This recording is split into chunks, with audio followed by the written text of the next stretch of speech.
Welcome to 2K Compliant. This is my new workbench studio setup here. It's been a little bit of a work in progress. I'll shoot some video here that shows kind of the setup, gives you a little tour of the workbench area. So this is a brand new thing for me. So I need to get used to being on camera. I'm also shooting a video for Tandy, which is the celebration of all things Tandy and Radio Shack during the month of September. So I have a few things that I've picked up since the last video I posted last year, and I'm going to show off some of those things. But also you'll notice with this new setup, I'm actually using a Radio Shack USB microphone. I also have installed my test bench speakers. They're made by Realistic. I believe they were auto speakers. You would put those in the rear window. They could be mounted in the back of the car and hooked up to your stereo. So I've got those powered with a little Altona ATPA 100 that has a couple of inputs on it that I can use for testing audio equipment.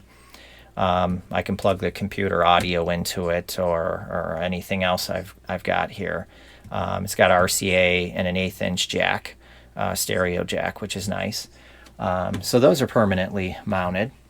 In keeping with Tandy, I'm just going to do a quick video here, just showing off some finds that I've had since the last video. And we're going to switch to my bench cam here. It's a GoPro Hero 3 that I've had for a bunch of years. I used it a little bit with some video production, and it just kind of sat not being used, and I got it on a nice mount, so I can move it in closer, get close-ups on things I'm working on, or readjust it and whatnot. So I'm just going to go through this Radio Shack Tandy equipment. There's some Optimus stuff here. So real quick, I just found this actually a week or two ago. Didn't know that Tandy made, or Radio Shack made, anything like this. I found this for a few dollars. It's a Bluetooth keyboard. You can see it's branded. You get it right on the camera there. It's branded Radio Shack. I actually don't know if it even works. Not a fan of wireless keyboards and mice and that kind of stuff. So moving on. Some of the audio equipment stereo equipment that Radio Shack sold back in the day. This is the Optimus 10-band stereo frequency equalizer. This actually does work. It does have some problems. I think I only get audio through one channel. The other side is not responsive.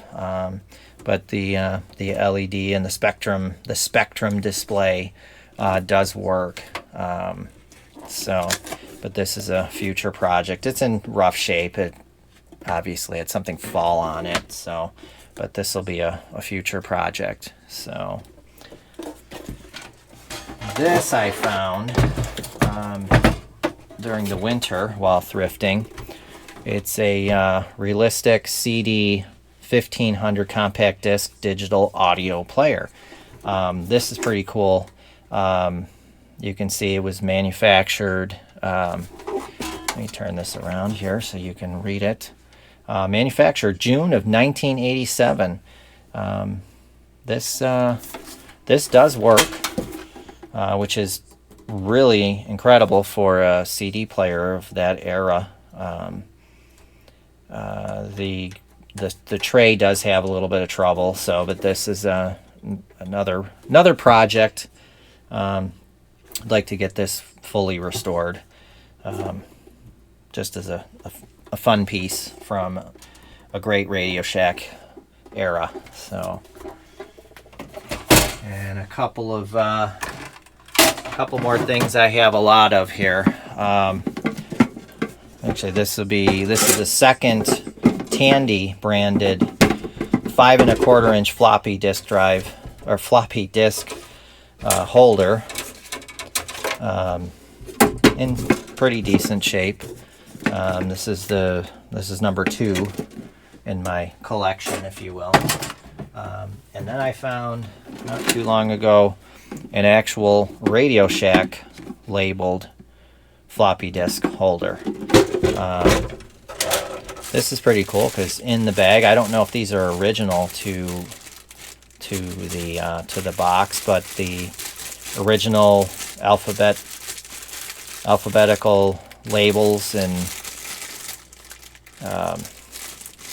yeah, the labels essentially sealed, not ever used. So that's kind of neat. And then it's interesting, the label is on here. I did have it right. Somebody kept their railroad discs in here, so very cool. So, and keeping with holders, cases, if you will, this is a VHS tape holder. I don't have a lot of room here with this setup. I'm still probably working on camera placement, so, but marked realistic. This is the walnut grain VHS cassette holder. So we had these when I was growing up to store our VHS tapes. I couldn't resist. There were a few of them. I only bought one. They were a few bucks a piece, but I don't want a whole lot of these laying around, but couldn't resist. So, and a couple of really cool items here. A couple of cassette recorders, one realistic and one Optimus. This is the CTR-112 cassette recorder.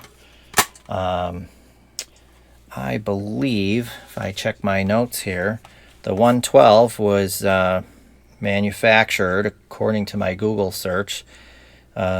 This was around the turn of the century, 2000, 2001. If it was made that late, at the very, very tail end of cassettes, I don't know if that's actually correct.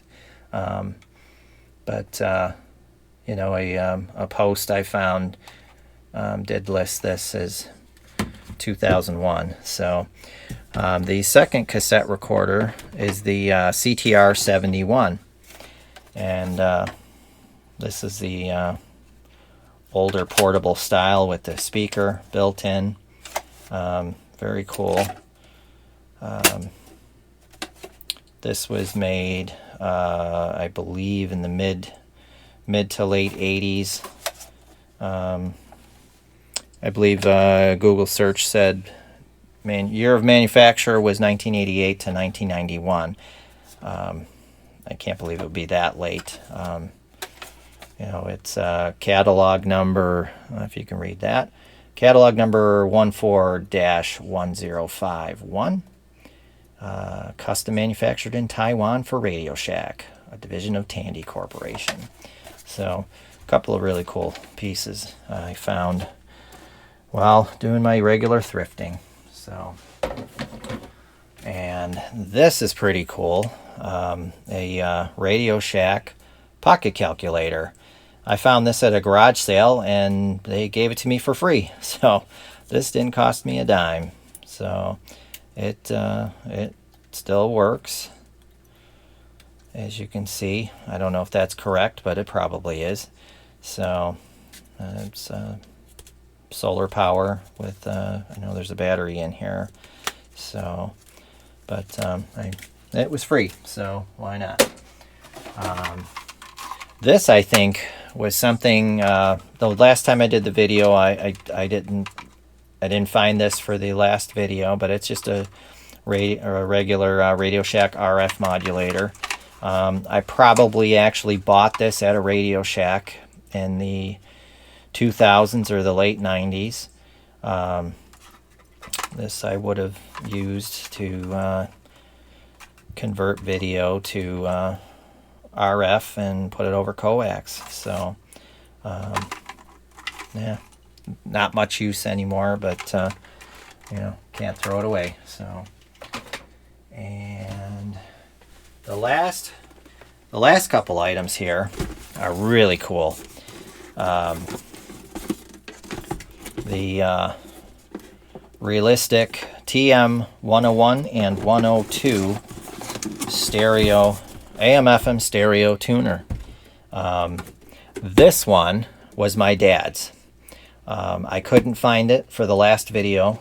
I couldn't find it for last year, but I did finally come across it during the winter while cleaning up, and you know, very cool. I you know, remember this from when I was growing up in the late 70s and in the 80s. My dad had this connected to the hi-fi, but I found this one, the TM-102, at Goodwill, I believe, over the winter, and well, just had to have it. I love the look of these things. Let me open this one up. They use the string method of closing the box, so styrofoam's a little bit banged up, but this here is the 101, and this was my dad's. So I believe these are the newer style switches. So this still works. I've used it in audio production to get AM radio sounds sampled. So very cool. Part of my dad's old hi-fi setup. So, but this one I love the look. It's all the chrome on the front piece, the push button design. Unfortunately, this does not power on. I'm guessing maybe a fuse is blown. So, but this is a future project right here. So that'll do it for this Tandy 2023. I hope to do a few more videos now, a little more frequently, now that I have the new setup here, with camera set up all the time. So, and do some more tear downs on the workbench, maybe some repairs, and maybe even start showing off some of my tech thrifting. It's been a good summer, so I should probably do a video with that. So at any rate, I thank you for tuning in and watching, and make sure to like and subscribe if you like the video, and we'll see you soon. Take care.